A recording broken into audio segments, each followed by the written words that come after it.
அந்திச்சூரியனும் குன்றில் சாய மேகம் வந்து கச்சையாக காமன் தங்கும் மோகப்பூவில் முத்தக்கும் மாடம் தங்கத்திங்கள் நெற்றி பொட்டும் இட்டு வெண்ணிலாவின் கண்ணம் தொட்டு நெஞ்சிலாடும் சுவாசச் சூட்டில் காதல் குற்றாலம்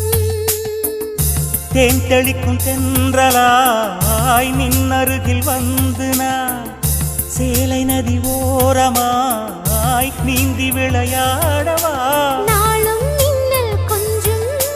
தாழம் பூவை சொல்லி ஆசை கேணிக்குள்ளே ஆடும் மீன்கள் துள்ளி கட்டிலும் கால்வலி கொள்ளாதோ கைவளை கைகளை கீறியதோ செம்பூவே பூவே உன் மேகம் நான் வந்தால் ஒரு வழி உண்டோ